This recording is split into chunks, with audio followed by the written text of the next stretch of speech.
जद्दारू ब्रह्ममूर्ति प्रणवतनुधरं सर्ववेदान्तसारं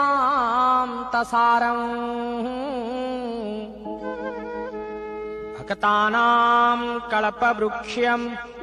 भवजलतरणिः सर्वतत्त्वानुतत्त्वं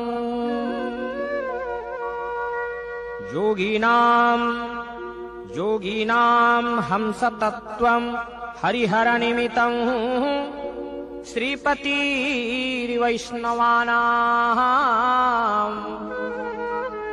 शैवानां भैरवाक्ष्यं पशुपतिरितिः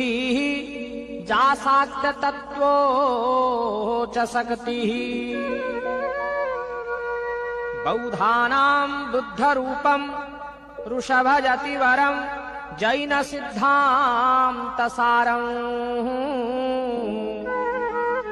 शादेवं पातु नित्यं कलिकुलगुहरं श्रीनीलशैलाधिनाथं पंचदशाध्यायः श्रीपुरुषोत्तमो योग श्रीभगवानुवाच ऊर्ध्वो मूलमध्यशाख मस्वस्तं प्राहुरव्ययम् छन्दांसि यस्य पर्णानि यस्तं वेदः स वेदवित् अथाश्वरधो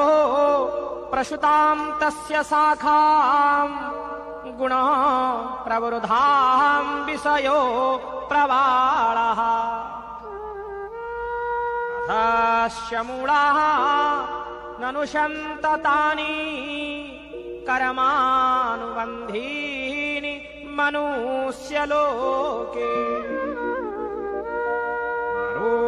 रूपमस्येह ततोपलभ्यते नन्तो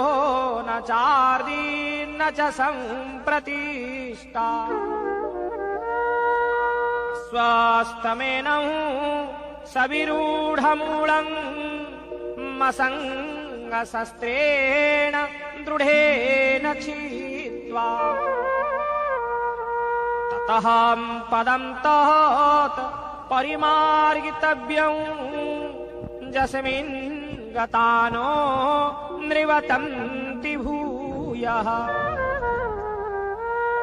तमेव चाद्यं पुरुषं प्रपद्ये यतः प्रवृत्तिः प्रसुता पुराणी